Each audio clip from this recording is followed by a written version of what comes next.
Good morning student. आज अपनी class में downy mildew disease and green ear disease और बाजरा के बारे में अध्ययन करेंगे। ये डिजीज बाजरा उत्पादक जो कंट्रीज हैं, जो अफ्रीका के जो विभिन्न कंट्रीज हैं, वहां पर ये डिजीज मुख्य रूप से पाया जाता है और इससे बहुत ज्यादा इकोनॉमिक लॉसेस वहां पर होता है। भारत में सर्वप्रथम बटलर ने 1907 में तथा कुलकर्णी ने 1913 में इस डिजीज को भारत में आइडेंटिफाई किया तथा बताया कि ये डिजीज है जो कि फंगल डिजीज है, स्क्लेरोस्पोरा ग्रेमिनिकोला के द्वारा होता है। 1975 में इस डिजीज के कारण से महाराष्ट्र, कर्नाटका में बहुत ज्यादा लगभग 100% तक इकोनॉमिक लॉस वहां पर रिपोर्ट किया गया था। इसके साथ ही ये डिजीज भारत के विभिन्न जो बाजरा प्रोड्यूसिंग जो स्टेट्स हैं, जैसे राजस्थान है, पंजाब है, हैदराबाद मध्य प्रदेश है, कर्नाटका है, तो इन सभी स्टेट्स में ये डिजीज सामान्य रूप से पाया जाता है और इससे बहुत ज्यादा इकोनॉमिक लॉसेस यहाँ पर होता है। फिर नेक्स्ट आता है डिजीज सिम्टम्स। ये जो डिजीज है, इस डिजीज की जो सिम्टम्स है, 3 प्रकार के सिम्टम्स में देखने को मिलते हैं। मतलब 3 प्लांट्स का लीव्स जो पार्ट है वहां पर इसके डिजीज के सिम्टम दिखाई देते हैं। प्लांट्स की जो फ्लोर्स पार्ट्स हैं वहां पर भी इस डिजीज के सिम्टम दिखाई देते हैं और साथ साथ जो ईयर होते हैं, बालियां होते हैं, उन बालियों पर भी इस डिजीज के सिम्टम्स देखने को मिलते हैं। पहला हम लेते हैं जो इसकी जो डिजीज के सिम्टम्स लीव्स पर इसके जो डिजीज के सिम्टम दिखाई देते हैं। जो लीव्स का जो प्लांट्स होता है, प्लांट्स की जो इंटरनोड होती है, उन इंटरनोड की क्या होते हैं, ग्रोथ क्या होती है, कंट्रोल हो जाती है, जिससे वो शॉर्टनिंग हो जाते हैं और शॉर्टनिंग होने के कारण से जो प्लांट्स होते हैं वो ड्वार्फ रह जाते हैं, बौने रह जाते हैं। ये जो ड्वार्फ प्लांट है, इनकी जो लीव्स हैं, लीव्स को हम देखते हैं कि इनकी जो लोअर साइड जो होती है, वो लोअर साइड पर व्हाइटिश कलर के आउटग्रोथ वहां पर देखने को मिलते हैं। जिस प्रकार से जो कॉटनी ग्रोथ हमने देखते हैं, कॉटन के समान थ्रेड लाइक स्ट्रक्चर वहां पर दिखाई देती है। और ये थ्रेड लाइक स्ट्रक्चर्स हैं, ये क्यों बने कि व्हाइटिश स्पोरेंजिया वहां पर क्या होते हैं, प्रकट हो जाते हैं। अतः इस डिजीज को डाउनी मिल्ड्यू डिजीज के नाम से जाना जाता है। तो डाउनी मिल्ड्यू डिजीज की जो सिम्टम्स है वो कहाँ दिखाई देंगे, लीव्स पर। लीव्स की जो लोअर सरफेस होते हैं, निचली सतह होते हैं, वहां पर ये डिजीज के सिम्टम देखने को मिलते हैं। फिर बाद में जो लीव्स होते हैं, पत्तियां होते हैं, पत्तियों में क्या होता है, क्लोरेटिक हो जाती है, हरिमिलता हो जाते हैं, टैली हो जाती हैं। और बाद में ये जो लीव्स होते हैं, लीव्स एक प्रकार से व्हाइटिश ग्रोथ के द्वारा क्या होते हैं, कवर्ड हो जाते हैं और वहाँ कॉटनी ग्रोथ वहां पर देखने मिलती है। फिर बाद में आता है इसमें बड। जो प्लांट्स में फ्लोर्स का निर्माण होता है तो उन कलिकाओं में क्या होता है, डिफॉर्मेशन आ जाता है, विरूपताएं वहां पर आ जाती है। जो फ्लोर्स की जो संरचना होती है, कई बार वो जो फ्लोर्स की जो पेटल्स वगैरह है वो लीफी स्ट्रक्चर में चेंज हो जाते हैं और डिफॉर्मेशन वहां पर हो जाता है। इसी प्रकार से इसके जो सिम्टम्स दिखाई देते हैं इनके ईयर पर, ग्रीन बालियों पर देखने को मिलता है कि 3 प्रकार के सिम्टम्स वहां पर देखे जा सकते हैं। एक तो पूरी की पूरी जो बाली है वो लीफी स्ट्रक्चर में चेंज हो जाए, उसके जो ग्रेन्स होते हैं वो लीफी स्ट्रक्चर में चेंज हो जाते हैं। या मतलब कुछ भाग, जैसे मान लीजिए आधे भाग लीफी स्ट्रक्चर चेंज जाए, आधे भाग जो है हेल्थी ग्रेन में रह सकते हैं। तो ये जो डिजीज के सिम्टम्स हैं ये ईयर्स पर देखने को मिलते हैं और लीफ जो ईयर है वो लीफी स्ट्रक्चर चेंज होने के कारण से ही, हरे रंग के होने के कारण से ही इस डिजीज को ग्रीन ईयर डिजीज और बाजरा के नाम से भी जाना जाता है। इसके कारण से जब जो ग्रेन्स होते हैं, ग्रेन्स जब लीफी स्ट्रक्चर चेंज होंगे तो इसके कारण से प्रोडक्शन क्या होता है, बहुत कम रह जाता है, आधा से भी कम प्रोडक्शन वहां पर रह जाता है। और जो ग्रेन्स होते हैं, ग्रेन्स की जो साइज होती है, साइज भी प्रॉपर नहीं होती और उनका जो वेट होता है, वेट भी प्रॉपर नहीं होता। इस प्रकार से इस डिजीज के जो होने वाले इकोनॉमिक लॉसेस को हम नोट कर सकते हैं। फिर नेक्स्ट आता है इसका पैथोजन, रोगजनक। ये जो डिजीज है, ये डिजीज स्क्लेरोस्पोरा ग्रेमिनिकोला, इस पैथोजेंस के द्वारा होता है, स्क्लेरोस्पोरा ग्रेमिनिकोला। ये जो पैथोजेंस हैं, इसका हम क्लासिफिकेशन लेते हैं, वो प्लांट किंगडम आएगा, डिवीजन, माइकोटा, सब division, eumycotina, class Oomycetes, order peronosporales, family peronosporaceae और जीनस स्क्लेरोस्पोरा और स्पीसीज आ जाएगी ग्रेविनिकोला। जैसा कि मैंने आपको बताया कि ये जो प्लांट्स होते हैं, ये प्लांट्स सॉरी ये जो पैथोजेंस हैं, ये फंगस हैं, ये फंगस किसके तहत आते हैं? Oomycetes के तहत। और Oomycetes क्लास के बारे में हम देखते हैं कि इस क्लास के जो मेंबर्स होते हैं वो सेप्टेट होते हैं, पर्टिक्ट होते हैं, नॉन फॉर्ड होते हैं और अपने जीवन काल में सेक्सुअल रिप्रोडक्शन के माध्यम से वो किसका निर्माण करते हैं? जाइगोट का निर्माण करते हैं। और ये जो जाइगोट है, ये जाइगोट अपने चारों ओर क्या करता है? बड़ी वॉल, मतलब मोटी जो वॉल है, थिक वॉल का निर्माण कर लेते हैं और उन्हें हम क्या कहते हैं? oospores कहते हैं। ये जो oospores है, ये oospores से ही इन्हें जो प्रतिकूल परिस्थितियां होती हैं, उन प्रतिकूल परिस्थितियों में जीवित फॉर्म में बनाए रखने का कार्य करते हैं। इस प्रकार से इस फंगस की स्ट्रक्चर होते हैं। नेक्स्ट लेते हैं हम डिजीज साइकिल, रोग चक्रण। जैसा कि मैंने बताया कि जो डिजीज है एक प्रकार से सॉइल बोर्न डिजीज है, मृदौड़ रोग है।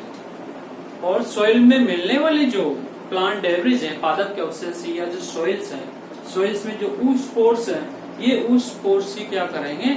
एक प्रकार से इनका प्राइमरी इन्फेक्शन का कार्य करते हैं। क्या करेंगे? ये प्राइमरी इन्फेक्शन का कार्य करते हैं। जब क्या होगा? जैसे मान लीजिए जब हम क्रॉप की शोविंग करते हैं, बाजरे की शोविंग करते हैं, तो सीड्स की जैसे जैसे ग्रो होते हैं वैसे वैसे ये जो oospores है, ये oospores भी इस प्रकार से क्या बनाएंगे?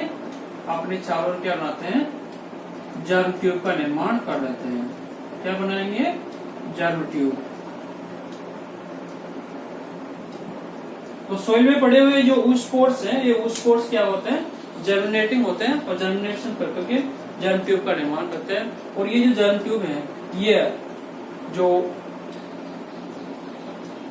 क्या कहते हैं, जो प्लांट सीड्स हैं, सीड जो ग्रो कर रहे हैं और नए प्लांटलेट का निर्माण हो रहा है, तो उनकी जो रूट्स होते हैं, कोलियोप्टाइल्स होते हैं, उनको क्या कर देते हैं? पेनिट्रेट कर देते हैं। और पेनिट्रेट करते हुए प्लांट्स के जो टिश्यूज होते हैं, उन टिश्यूज में वो प्रेस कर जाते हैं। तो इस प्रकार से ये एक प्रकार से सिस्टेमिक फंजाई के रूप में भी है, मतलब सर्वांगीण कवक है। मतलब प्लांट्स के सभी पार्ट्स में, जो प्लांट्स के लीव्स हैं, स्टेम है, उसका फ्लावर्स है, उन सभी भागों में ये क्या होता है? फंगस वहां पर पाया जाता है। इस प्रकार से बाजरे की क्रॉप जैसे जैसे वृद्धि करते जाते हैं, वैसे वैसे ही उसके जो इंटरनल टिश्यूज होते हैं, इंट्रासेलुलर स्पेसेस होते हैं, वहां पर ये भी क्या करता है? ग्रो करता रहता है। कई बार क्या करता है? ये होस्ट एरियाज का निर्माण भी कर देता है। ये जो होस्ट एरिया एक प्रकार से क्या होता है? चूषकांक के रूप में कार्य करता है, अपने भोजन का संचय करने का कार्य करता है। इस प्रकार से जब इनमें लीव्स बन जाते हैं, लीव्स प्लांट्स में, तो लीव्स बनने के बाद में वहां पर जो फंगस है वो ग्रो करता चला जाता है और उसकी लोअर सरफेस में वहां पर पहुंच जाता है। और पहुंचने के बाद में जो उसके जो इंटरनल जो टिश्यूज होते हैं, वहां पर उसमें ग्रो होती है, स्पोरेंजिया का निर्माण होता है, स्पोर्स का निर्माण होता है। और एपिडर्मिस फटने के बाद में जो स्पोरेंजिया है, नीचे लोअर सरफेस पे कॉटनी आउट ग्रोथ रूप में वहां पर देखने को मिलती है। इसी प्रकार से जब ग्रो करता करता ये जो फंगस है, जब इनमें ईयर फॉर्मिंग स्टार्ट होती है, तो वहां पर भी ये पैथोजन वहां पर पहुंच जाते हैं। और पहुंचने के बाद में यहाँ पर इस बाली में क्या करते हैं? कुछ इस प्रकार के स्टिमुलेट करते हैं, जिसके कारण से ये जो ग्रेन, जहाँ ग्रेन बनने चाहिए वहां पर लीफी स्ट्रक्चर बन जाती है। तो इस प्रकार से यहाँ इसके डिजीज के सिम्टम्स हम देखने को मिलते हैं। दूसरा, कई बार इसका सेकेंड इन्फेक्शन भी होता है हवा के माध्यम से, इंसेक्ट के माध्यम से। तो जैसे मान लीजिए जिसको जो इन्फेक्टेड जो ग्रेन्स हैं या जो स्पोर्स होते हैं, जो स्पोरेंजिया में बनने वाले स्पोर्स हैं, कोनिडियाज हैं, वो एक प्लांट से दूसरे प्लांट्स में सेकेंड इन्फेक्शन का कार्य करते हैं, द्वितीय संक्रमण फैलाने का कार्य भी वो करते हैं। तो इस प्रकार से इसकी डिजीज साइकिल क्या होते हैं? इसके रोग का चक्र क्या होता है? एटियोलॉजी रेगुलर चलता रहता है। फिर नेक्स्ट आता है डिजीज कंट्रोल, रोग नियंत्रण। जैसा कि हमने इसकी जो डिजीज साइकिल पढ़ी, तो डिजीज साइकिल में हमने देखा कि ये एक प्रकार से किस प्रकार का डिजीज है? सोइल बोर्न डिजीज है। तो सोइल में पड़े हुए विभिन्न प्रकार के oospores हैं, वो क्या कर रहे हैं? इस डिजीज को ये प्राइमरी इन्फेक्शन का कार्य करते हैं। अर्थात जब सीड की हम शोविंग करते हैं तो सीड की शोविंग के दौरान इस प्रकार का डिजीज मैनेजमेंट के लिए विभिन्न प्रकार के कल्चरल प्रैक्टिसेस हम अपना सकते हैं। कैसे? जैसे कि जो प्लांट डेब्रिज हैं, जो पादप के अवशेष हैं, जैसे हम फसल लीक्रॉप लेने के बाद में जो प्लांट्स की जो अवशेष हो जाते हैं, इन अवशेष को क्या करें हम कलेक्ट कर लें और कलेक्ट करके इनको क्या करते हैं बर्न कर देना चाहिए, जला देना चाहिए। इसी प्रकार से डीप प्लॉगिंग, गहरी जुताई करनी चाहिए और जो क्या कहते हैं जो गर्मी के दिन होते हैं उस टाइम क्या प्लॉगिंग करके उसको छोड़ देना चाहिए, ताकि सूरज की जो तेज गर्मी होती है वो क्या करेंगे उस स्पोर्ट्स को और प्लांट डेब्रिज को क्या कर देते हैं वो नष्ट कर देते हैं। इस प्रकार की कल्चर प्रैक्टिसेस अपना करके इस डिजीज को फैलने से रोक सकते हैं। इसी प्रकार क्योंकि सोइल बोर्न डिजीज है और सोइल बोर्न डिजीज को कंट्रोल करने का सबसे आसान है क्रॉप रोटेशन अपनाना चाहिए। जिस प्लांट में एक बार डिजीज प्रोड्यूस हो गया उस फील्ड को हमें 3-4 या 3 से 5 साल तक के क्या करना चाहिए, उसमें वो क्रॉप नहीं लगाना चाहिए। उसकी तुलना में अदर जो क्रॉप्स हैं, लेग्यूम प्लांट्स हैं, उन दालों की क्या करें बुआई करनी चाहिए। इस प्रकार से ये क्रॉप रोटेशन अपना करके उस फील्ड में रहने वाले जो पादप के जो प्लांट पैथोजेनिक प्रोपेग्यूल्स हैं, उन प्रोपेग्यूल्स को हम क्या कर सकते हैं खत्म कर सकते हैं। नेक्स्ट आता है क्योंकि सोइल बोर्न डिजीज है और सोइल में हम क्या करते हैं सीड भी सोइल में गिर जाते हैं, तो उन्हें सीड ट्रीटमेंट वहां पर हमें अपनाना चाहिए। जो सीड ट्रीटमेंट के लिए जो रिकमेंडेशन है जैसे सिरासोनम, कैप्टाफोल है, इनके साथ अगर सीड ट्रीटमेंट किया जाए तो डिजीज बहुत कम होता है। इसी प्रकार से एग्रोसेन जीएन 0.1% में मिक्सर बनाया जाता है थायरम का। इन दोनों को मिलाकर के अगर सीड ट्रीटमेंट किया जाए तो इसके बहुत अच्छे बेनिफिट्स वहां पर आते हैं। इसी प्रकार से जो कुछ डिजीज रेसिस्टेंट वेराइटीज हैं, डीआरवीज हैं, डिजीज रेसिस्टेंट वेराइटीज में ICMH 451 है, पूसा 23 है, HB5 है, NSB 10 है। इस प्रकार की जो डिजीज रेसिस्टेंट वेराइटीज हैं, अगर इनको शोविंग की जाए तो इस डिजीज से होने वाले जो इकोनॉमिक लॉसेस हैं उनको हम कम से कम कर सकते हैं। साथ ही जो बायोलॉजिकल जो कंट्रोल है, बायो ट्रीटमेंट जो सीड्स है, जिस प्रकार से सीड्स का हम केमिकल ट्रीटमेंट करते हैं उसी प्रकार से अगर इनका बायो ट्रीटमेंट किया जाए, इनके साथ विंका रोजिया, ऑसिमम सेंटम तुलसी,